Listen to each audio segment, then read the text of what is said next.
A ciência das células-tronco anuncia uma nova era. A ideia, de fato, você vai estar desafiando os limites do ser humano a partir da utilização de células-tronco, a partir da reposição de tecidos que vão estar sendo perdidos por traumas, por acidentes, por doenças e também, e por que não, pelo envelhecimento. O Brasil já entrou nessa era. Nós temos 14 outros pacientes que ficaram livres disso. Essas células começam a funcionar como células de córnea.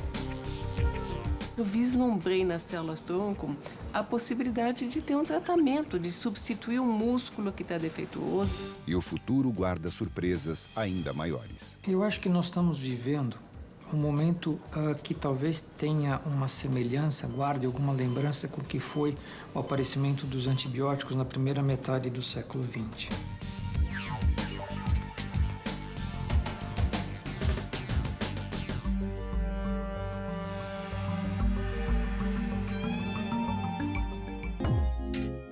Tudo começou com uma só célula que 9 meses e trilhões de divisões depois transformou-se na forma de vida complexa que é o ser humano. Se depender das previsões dos pesquisadores, as próximas gerações verão um futuro que parece saído de um filme de ficção científica. Um mundo no qual a medicina será capaz de regenerar os nossos corpos. E a chave para a regeneração está em algo microscópico, tão poderoso quanto polêmico: a célula-tronco. Acho que a melhor analogia para começar a perceber o que seria a célula-tronco é pensar num jogo de baralho. Você poderia dizer que tem um coringa que é especial, que serve em qualquer lugar, em qualquer canastra, e esse seria a célula-tronco embrionária, que é aquela célula que consegue dar origem aos 200 tipos celulares que compõem o nosso organismo. Na década de 80, começou-se a trabalhar com células-tronco embrionárias. Existe uma grande expectativa da utilização dessas células como peças de reposição para tratar doenças, traumas e até o próprio envelhecimento. Mas os cientistas ainda têm um grande desafio pela frente. Qual é o segredo? Como é que a célula entende que ela tem que ser célula osso, que ela tem que ser sangue, que ela tem que ser célula nervosa? A gente não sabe, e é isso que a gente quer entender. Bom, essa é aquela pergunta de alguns milhões de dólares, né? Quer dizer, há vários grupos de pesquisa no mundo que estão tentando desenvolver coquetéis ou receitas para diferenciar uma célula-tronco, que pode se transformar em qualquer tecido do corpo, num tecido, num tipo celular específico, né? Porque uma vez que você injeta a célula-tronco no organismo, ela pode se diferenciar num tecido diferente do que a gente quer. Então, imagine se você dissesse, olha, eu quero que vire músculo, e ela vira osso. Seria um desastre, né? E a outra preocupação, e isso principalmente com as células-tronco embrionárias, é que elas podem virar tumor.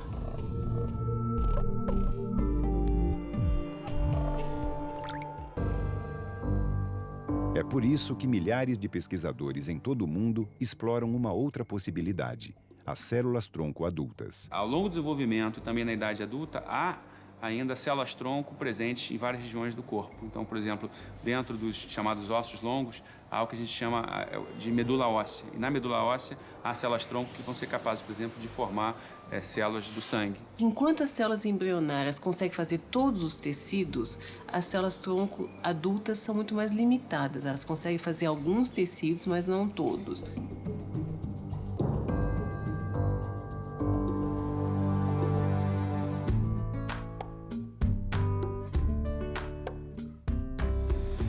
Mesmo com limitações, as células-tronco adultas podem ser a solução para casos até hoje incuráveis, como as doenças degenerativas.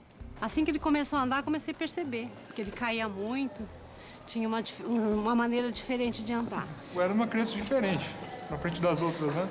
Tipo, as outras crianças corriam, pulavam, né? Eu não podia fazer as mesmas coisas. Ítalo sofre de distrofia muscular, uma doença sem cura conhecida. Um erro em seu DNA faz com que o corpo não produza distrofina, uma proteína essencial para a manutenção da musculatura. Com o passar do tempo, o doente começa a perder músculos. Oi, Ítalo, tudo bem? Em São Paulo, no maior centro de estudos de doenças genéticas da América Latina, Ítalo foi diagnosticado aos 5 anos de idade. E é aqui também que a geneticista Maiana Zatz luta há mais de 30 anos contra a distrofia muscular.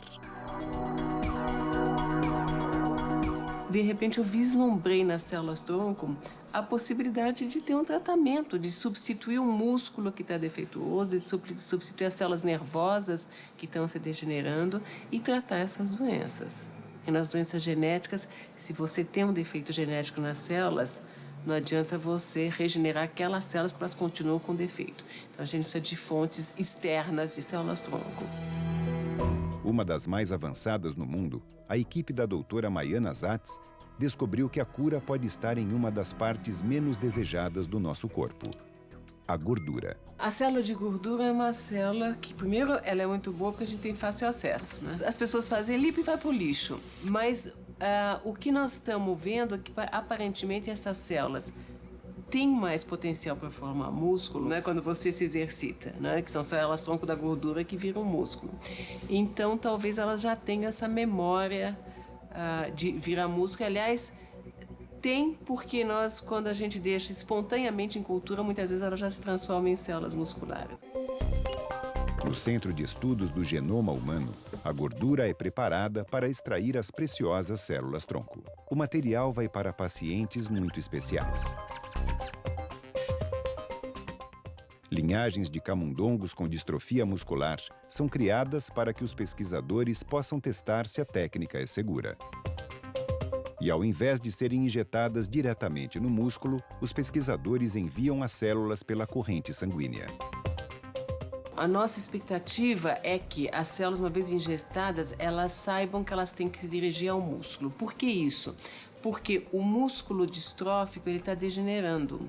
Então ele manda um sinal dizendo: olha, eu preciso de socorro, tá? Venham até mim porque eu preciso de ajuda. Nós temos sete bichos. Para Ítalo, essa é a esperança de que um novo tratamento possa aparecer nos próximos anos. Então, Ítalo, essa experiência que nós fizemos é com esses camundongos. São camundongos que têm um tipo de fraqueza mais nas patas dianteiras. E nós tínhamos 7 bichinhos desses, que eram controles, que a gente não injetou, e em 7 nós injetamos as células tiradas de tecido adiposo. Durante 9 meses, os animais receberam aplicações de célula-tronco humanas. Ao final do experimento, os resultados foram surpreendentes. Então veja o vídeo, o que aconteceu. Aqui é o bichinho que não foi injetado, né? Então a gente faz vários testes, um deles é deixar ele penduradinho na corda para ver quanto tempo ele consegue ficar sem cair, porque lembrando que ele tem uma fraqueza nas patas, principalmente dianteiras, e no tronco também, né? Então veja o que acontece. Eu já tenho uma dificuldade, né? É. Você viu que ele caiu, né? Agora veja o que foi injetado.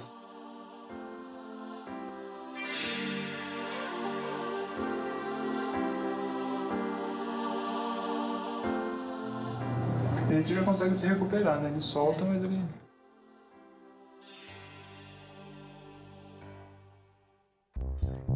Mas foi ao olhar o músculo dos animais no microscópio que a cientista teve a certeza de estar no caminho correto. Nós observamos que as células foram até o músculo e formaram proteínas humanas de músculo. A gente consegue ver isso porque a gente tem anticorpos, são marcadores que só marcam proteínas musculares humanas. Uma delas é a distrofina, que a gente sabe que é fundamental para o músculo. E nós encontramos distrofina humana nesses músculos. Mais ou menos 50% das fibras que nós analisamos tinham células humanas. Para a pesquisadora, os testes com humanos estão cada vez mais próximos. Mas agora a gente quer testar novas células-tronco. Então nós estamos testando célula-tronco de cordão umbilical, e porque a gente não sabe qual delas é melhor para regenerar músculo, né? Por enquanto, as tecidos adiposos estão ganhando. Aparentemente são as melhores. Mas a gente precisa ter essa resposta antes de começar a injetar nos pacientes. Se realmente a gente concluir que é célula de tecido adiposo melhor, então a mamãe aí já vai ser candidata, né? Para tirar umas celulinhas para doar para você. Uma coisa é aplicar as células no camundongo, né? Qual é o tempo que o senhor acha que vai demorar para essas pesquisas saírem, assim? Olha, eu acho que se tudo der certo, talvez dentro de 2, 3 anos a gente possa começar Pode começar a testar, né? a testar em pacientes. Enquanto Ítalo aguarda o avanço da ciência, a vida de outras pessoas já está mudando radicalmente graças às células-tronco.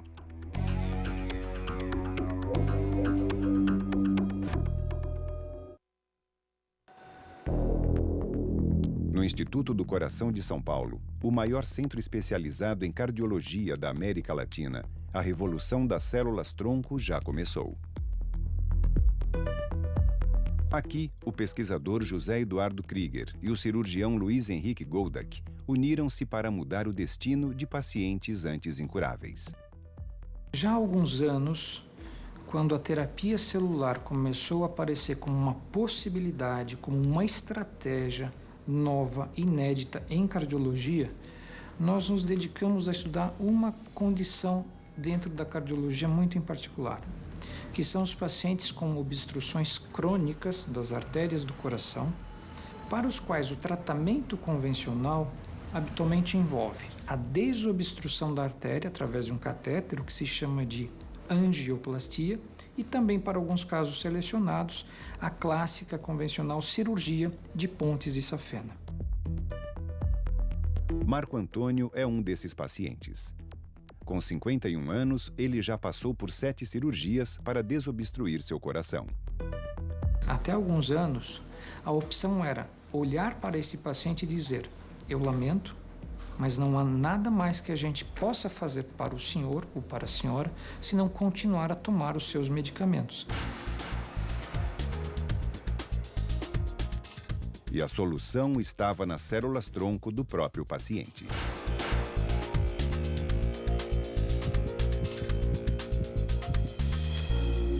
Todos nós, quando nascemos, nós temos basicamente medula óssea dentro de todos os ossos. Na idade desse paciente, a grande quantidade de células-tronco e de medula óssea está aqui na bacia. Esse material que a gente vai levar para o laboratório, e ao levar para o laboratório que a gente vai processar, transformar e devolver para a quantidade muito menor do que essa. Na verdade, aqui tem 100 ml, a gente vai voltar com 5 ml.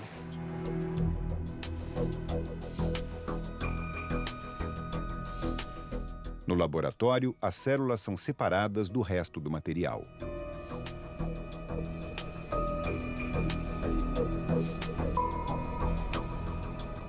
Parece um amontoado concentrado aqui de uma substância amorfa, mas na verdade são milhões de células que estão aqui. Enquanto isso, na sala de cirurgia, começa um outro processo. Carga. Ok. Armado? Armado.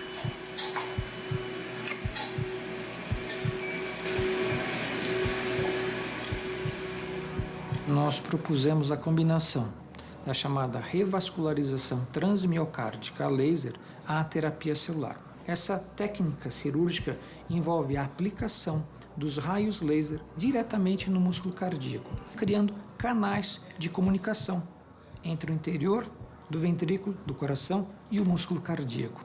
Esses tiros de raio laser também levam ao aumento de novos vasos sanguíneos.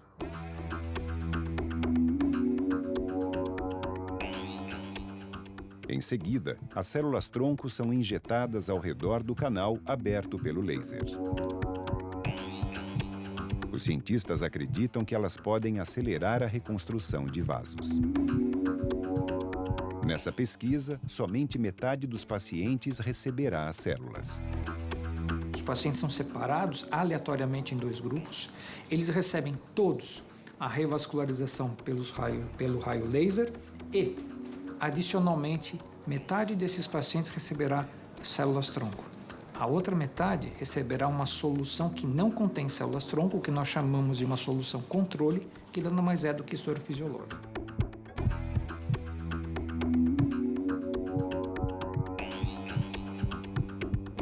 Depois de algum tempo de acompanhamento e os pacientes são submetidos aos mesmos testes, nós podemos ver se houver diferença entre os grupos, ela não foi causada pelo laser. Ela foi motivada pelo que foi oferecido a mais, no caso, as células-tronco. Pacientes como Marco Antônio ajudarão a determinar nos próximos anos se a pesquisa poderá se transformar em um tratamento.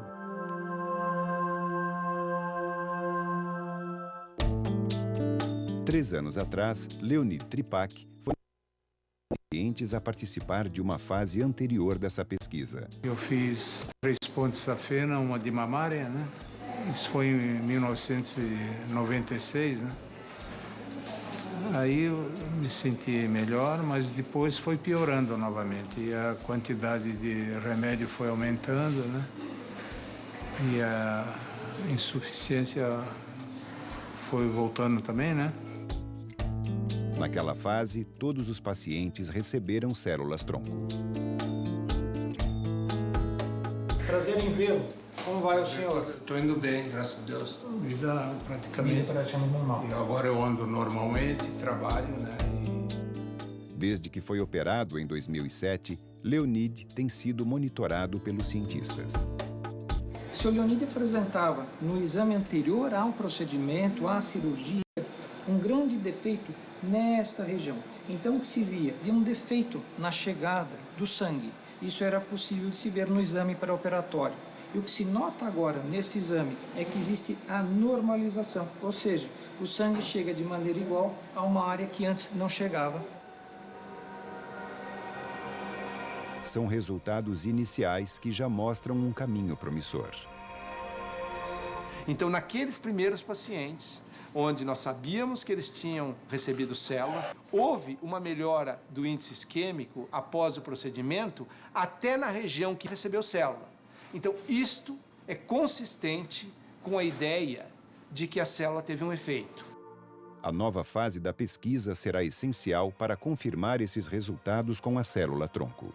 Eu digo com orgulho não oculto que o Brasil ocupa uma posição de destaque em relação à pesquisa com células-tronco nessa estratégia em específico. Então você vê que pode ser que essa célula não seja revolucionária, mas se ela se mostrar útil em situações como essa que nós estamos testando, eventualmente eu posso expandir o número, a possibilidade de utilização dessa célula. A cada passo, os cientistas chegam mais perto de mudar a medicina moderna. E para quem depende desse avanço, cada minuto é precioso.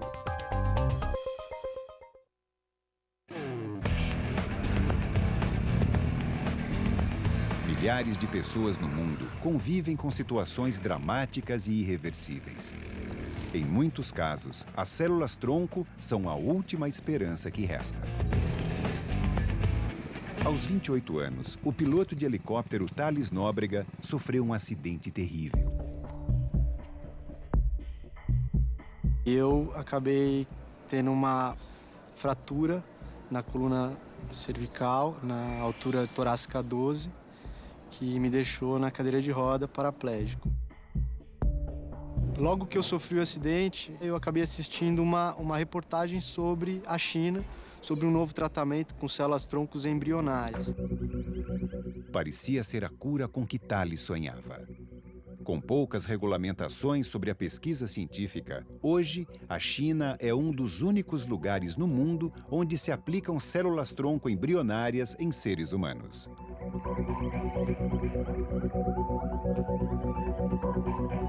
A cirurgia, eles fazem uma pequena incisão de cerca de 4 centímetros no local da fratura e é implantado a células-tronco embrionária. Mais do que isso, é impossível saber, porque é um país fechado, é uma cultura fechada e o hospital também é bastante fechado. Logo após a cirurgia, Thales começou a ter novos movimentos nas pernas. Eu não posso garantir, e eu acho que nem eles, que essa melhoria foi das células-tronco.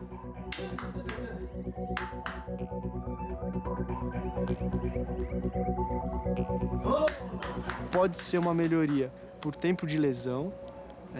Meu próprio organismo está reagindo a essa lesão, pode ser uma melhoria da célula-tronco feita lá, pode ser uma melhoria de toda a parte de fisioterapia que eu fiz em casa, em clínicas e até mesmo na China. Tratamentos como ao que Thales foi submetido não custam menos de 20 mil dólares. Uma prática condenada pela maior parte da comunidade científica de todo o mundo por questões éticas e de segurança para os pacientes. A gente não sabe nem o que estão injetando. Houve um caso de um menino que tinha uma doença degenerativa e ele formou 2 tumores no cérebro. E o que a gente sempre fala para os pacientes, enquanto for experimental, não pode ser cobrado, né? Isso é uma regra de ouro que se faz quando você, na ética das pesquisas, né? Mas para Thales, existe uma nova esperança. O rigoroso FDA, o Food and Drug Administration, órgão responsável por autorizar o uso de novos tratamentos nos Estados Unidos, aprovou em 2010 o primeiro teste com uso de células-tronco embrionárias em seres humanos. O objetivo do tratamento experimental é regenerar lesões como a de Thales. O passo inédito é de pesquisadores da Geron, empresa americana de biotecnologia que conseguiu tratar lesões cervicais em cobaias animais. Todos esses os relatos em modelos animais são extremamente impressionantes. Quer dizer, você pega uma gama muito grande de doenças, né, de modelos animais que desenvolvem doenças equivalentes às doenças humanas, e você observa um efeito terapêutico muito grande das células-tronco embrionárias. Então, a partir do que foi observado nos modelos animais, que existe toda a expectativa para a aplicação dessas células também na chamada medicina regenerativa.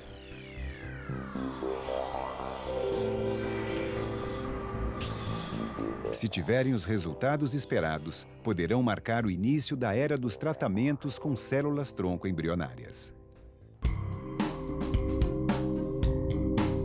No Rio de Janeiro, a equipe do Laboratório Nacional de Células-Tronco Embrionárias, liderada pelo pesquisador Stevens Rehen, se prepara para esse momento. Desde o início dos trabalhos sobre células-tronco embrionárias humanas nos Estados Unidos, já existia a percepção da importância de você conseguir produzir essas células em grande quantidade. Dependendo da doença que se tenta estudar ou que eventualmente vai se aplicar a terapia celular com células-tronco, sabe-se que você precisa, às vezes, de 1 milhão de células, por exemplo, por quilo de paciente.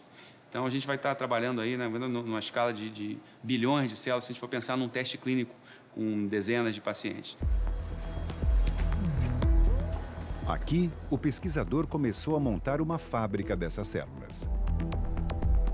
O que nós fizemos foi adaptar o modelo de cultivo em grande escala para a produção de biofármacos, agora para a produção de células-tronco.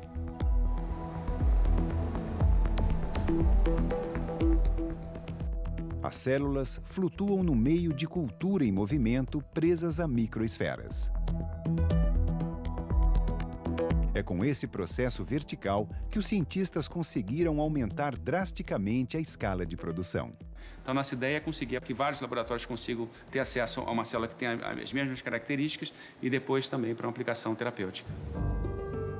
Mas cultivar bilhões de células é um enorme desafio. Para que elas sobrevivam, o laboratório precisa replicar exatamente as condições do interior do corpo humano. É quase como se fosse um grande organismo, né? A ideia é que você vai tentar estar repetindo dentro daquele ambiente, daquela sala, as condições de temperatura, de aporte de nutrientes, de glicose, equivalentes ao que haveria num organismo.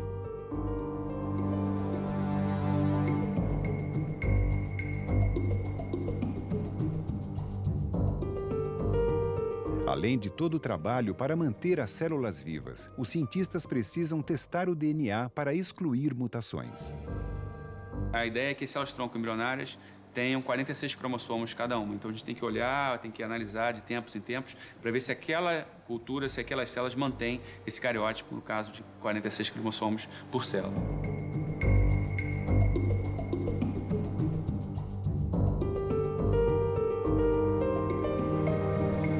O projeto de Stevens é preparar o Brasil para uma nova era. A medicina está caminhando para uma aplicação de células-tronco em diversas doenças. Então, não dá para a gente ficar dependente do que está acontecendo, que vem sendo desenvolvido nos Estados Unidos, no Japão, na China, na Europa. Então, a gente tem que desenvolver a nossa própria estratégia de aplicação de terapia celular e isso, felizmente, está acontecendo.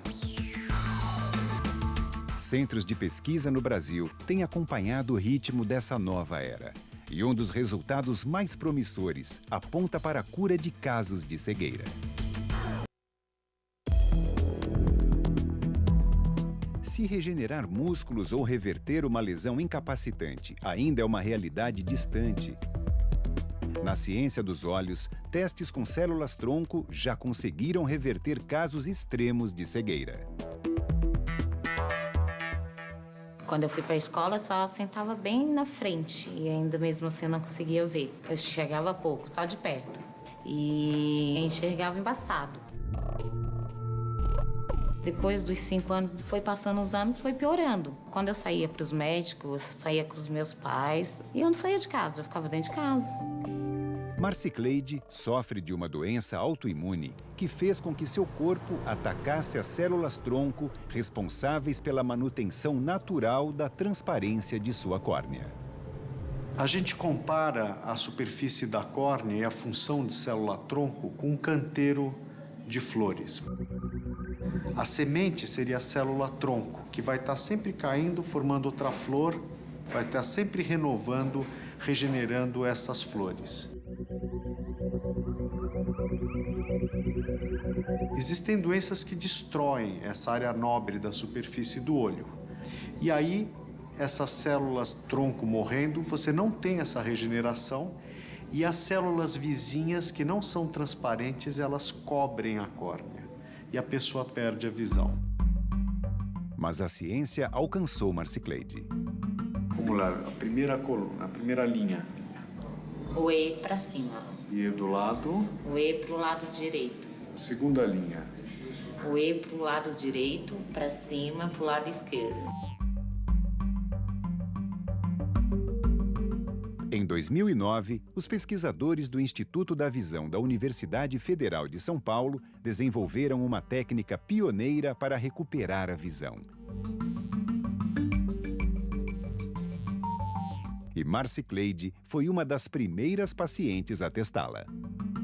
Essa técnica, ela começa com a obtenção, uma pequena biópsia de células-tronco parecidas com as células-tronco da córnea, mas não são células de córnea, que a gente pega aqui no fundo do olho, coloca em cultura sobre uma membrana amniótica, sobre um pedacinho de placenta, em condições de cultura ideais para células de córnea, e aí essas células começam a crescer em cima dessa membrana.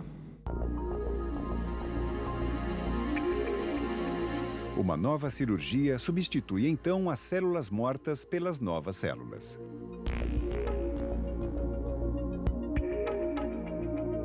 A hora que você coloca essas células-tronco, parecidas com as células da córnea, na córnea, que tem um ambiente sem vasos, com lubrificação, essas células começam a funcionar como células de córnea.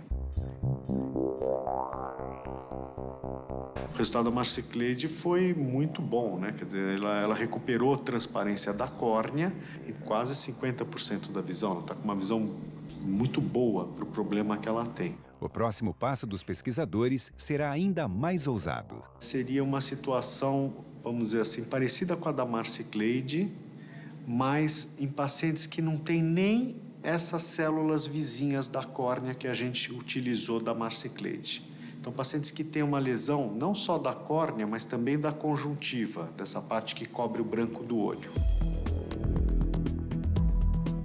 E para conseguir isso, José Álvaro encontrou uma parceira no Instituto Butantan da Universidade de São Paulo, Irina Kerkes.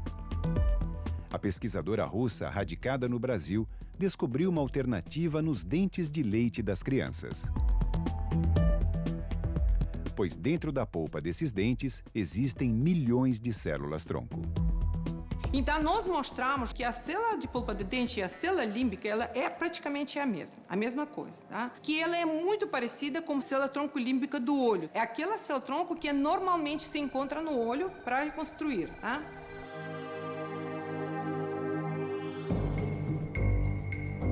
Esses foram os primeiros pacientes de Irina.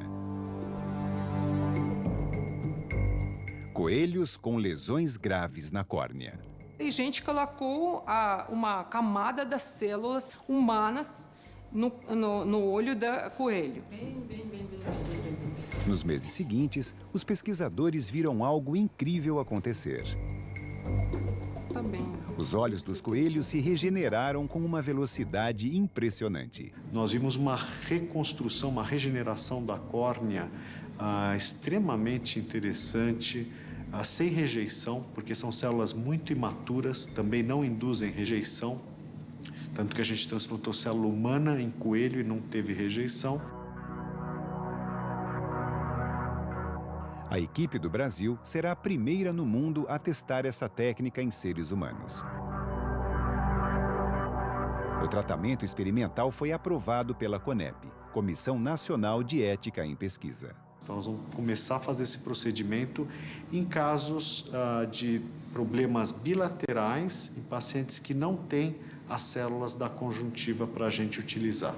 E nós estamos desenvolvendo também tecnologia de terapia celular para a reconstrução de outras camadas da córnea e também utilizando a célula da polpa do dente de leite para ver se ela se diferencia em célula para talvez regenerar outras áreas do olho, áreas nobres, como por exemplo a retina. Mas nenhuma descoberta da ciência brasileira impressionou mais o mundo do que o uso de células-tronco para o tratamento da diabetes. Em 2009, os olhos do mundo se voltaram para um tratamento experimental que uniu quimioterapia à aplicação de células-tronco para tratar uma doença sem cura. A responsável pelo feito foi a equipe do cientista Júlio Voltarelli, da Universidade de Medicina de Ribeirão Preto, no interior de São Paulo. Pela primeira vez, pesquisadores e médicos conseguiram que pacientes recém-diagnosticados com diabetes tipo 1 parassem de tomar insulina. Entre esses pacientes estava o dentista Jaider Furlan. Hoje, para ele, a doença é passado. O Jaider é um dos 7 pacientes que estão sem usar insulina e que nunca precisaram usar insulina após a terapia. Nós temos 14 outros pacientes que ficaram livres de insulina, às vezes por um tempo grande, até 4 ou 5 anos, mas que depois tiveram que voltar a usar a insulina em dose mais baixa. Então, na realidade, o que a gente aprendeu nessa pesquisa é que a gente consegue reverter o diabetes em todos os pacientes, mas não consegue manter isso por toda a vida, não é? Nós fomos até para os Estados Unidos, para Washington, para divulgar essa técnica do Dr. Júlio Voltarelli. E foi bem recebido lá. Os senadores no estado de New Jersey, o cara era até médico, me questionou, sabe? Como que você não toma insulina? Você é diabetes tipo 1. Eu falei, não, eu não tomo insulina. Até quer medir, a gente mede, quer me acompanhar, a gente acompanha, mas não toma. O pesquisador Júlio Voltarelli descobriu literalmente como enganar a doença em pacientes recém-diagnosticados. O diabetes tipo 1 é uma doença autoimune. Quer dizer, o organismo reage contra os seus próprios tecidos. No caso do diabetes, contra as células que produzem insulina. Portanto, o paciente fica condenado a tomar insulina o resto da vida. O tratamento desenvolvido pelos cientistas elimina o sistema imunológico defeituoso com uma pesada carga de quimioterapia. Quando eu entrei em contato com a equipe do Dr. Voltarelli para poder estar fazendo esse tipo de tratamento, eles passaram todos os riscos que eu poderia ocorrer comigo. Esterilidade, eu ia ter complicações, problemas, efeitos colaterais da quimioterapia, perda de cabelo, perda de peso, indisposição. Com o sistema imunológico zerado, Jaider recebeu então uma injeção de células-tronco que haviam sido retiradas de seu próprio sangue durante a quimioterapia. Essas células são chamadas de células-tronco hematopoéticas. Elas são aspiradas da medula óssea e a característica delas é que elas dão origem ao sistema imune e ao sistema sanguíneo. Matando o sistema imune doente, elas podem dar origem ao sistema imune saudável. A última vez que eu tomei insulina foi no mês de julho de 2006. Foi na internação que eu tive para poder fazer o transplante. Durante o transplante eu já parei de tomar. Apesar dos riscos da quimioterapia, Jaider conseguiu realizar seu sonho. Aí a gente tinha um sonho de ter filho, né? Daí a gente tentou e nasceu a Júlia. Hoje ela está com 1 ano e 2 meses. Um sonho para nós e muito bom.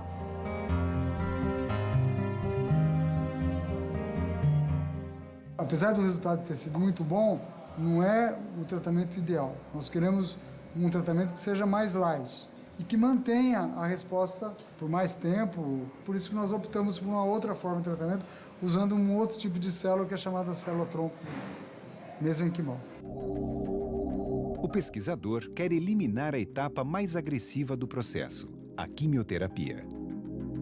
A chave está em usar células-tronco da medula óssea de um paciente não diabético e cultivá-las em laboratório. Essas células-tronco são reinfundidas no paciente pela veia e a ideia é que essa célula vá, suprimir a resposta autoimune contra o pâncreas e, portanto, dispensar o uso de quimioterapia. A equipe do Dr. Voltarelli pode estar prestes a mudar a realidade de uma das doenças que mais cresce no planeta. E as pesquisas no mundo indicam que a ficção científica pode estar mais perto do que imaginamos.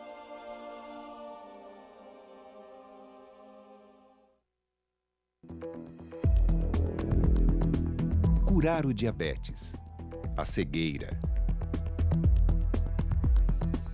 doenças genéticas. As células-tronco apontam para o início de uma nova era com possibilidades que parecem inesgotáveis. Um trabalho recente que está começando um ensaio clínico mostrando células-tronco transportando substâncias. Então, são pessoas que têm tumor no cérebro, em lugares onde você não consegue alcançar cirurgicamente, e eles viram que existe um tipo de células-tronco neural que tem afinidade para ir para aquela região. Então, se coloca uma substância que é anticancerígena, que é muito potente e que iria diretamente no tumor, porque ela tem afinidade por isso. Neste universo microscópico, a cada dia surgem novos caminhos, como criar células-tronco a partir de células comuns. Um pesquisador japonês, Shinya Yamanaka, ele conseguiu reprogramar células adultas, células da pele, em células com características das células-tronco embrionárias. Essas células são chamadas de células-tronco de pluripotência induzidas, são conhecidas pelo acrônimo IPS. A nova técnica permite que uma simples célula da pele possa se transformar em gordura, músculo ou até um neurônio.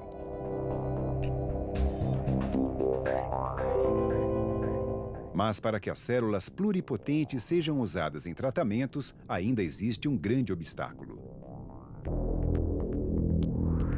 Para produzi-las, os cientistas precisam usar um vírus. Para fazer a reprogramação, você usa um vírus.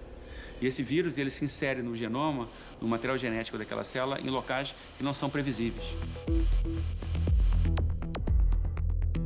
Mas já há alguns pesquisadores que estão tentando não mais utilizar os vírus, mas utilizar estratégias que independam de vírus para que a reprogramação aconteça, por exemplo, a partir de proteínas. Se a ciência superar esse desafio, a revolução das células-tronco vai ganhar uma dimensão ainda mais ousada. A gente pode pensar em vários cenários, né? Um deles, que talvez seja o mais imediato, é você utilizar a célula-tronco não como uma peça de reposição, mas como uma peça de comparação com o indivíduo, com o paciente. Então, você pode, por exemplo, pegar uma célula da pele desse paciente, reprogramar essa célula, transformar essa célula num neurônio e estudar, por exemplo, uma doença como esclerose lateral amiotrófica, esclerose múltipla, Parkinson. Eu não posso tirar a amostra do cérebro da pessoa para ver o que está acontecendo, mas eu posso pegar uma célula dessa pessoa e derivar linhagens que correspondem às linhagens que existem naquela pessoa.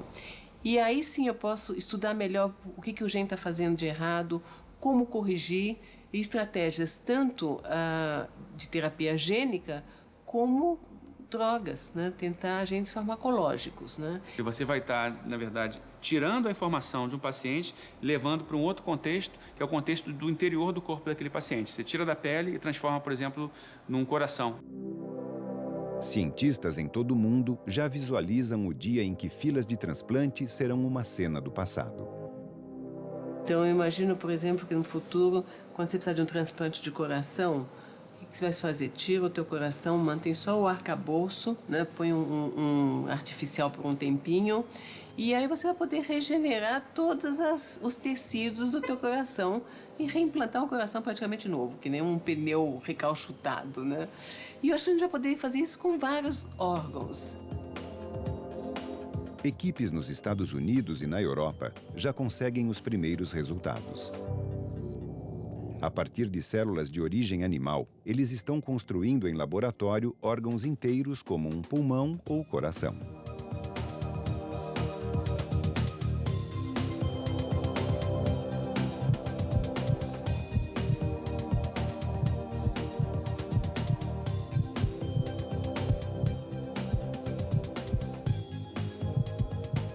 Se você for pensar, sempre a biologia vai estar avançando os limites do conhecimento. E sempre a sociedade vai ter que lidar com esse avanço e discutir se aquilo é bom ou ruim para a sociedade, né? Existem daí as implicações, por exemplo, de países que permitiram a sua utilização ou não.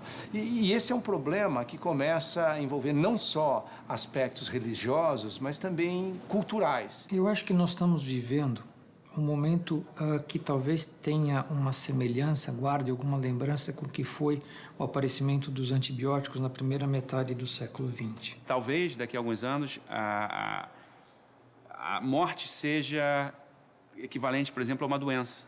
Ela pode ser evitada, ou pelo menos você pode prolongar bastante a sua expectativa de vida. A ideia, de fato, é você vai estar desafiando os limites do ser humano a partir da utilização de células-tronco, a partir da reposição de tecidos que vão estar sendo perdidos por traumas, por acidentes, por doenças e também, e por que não, pelo envelhecimento.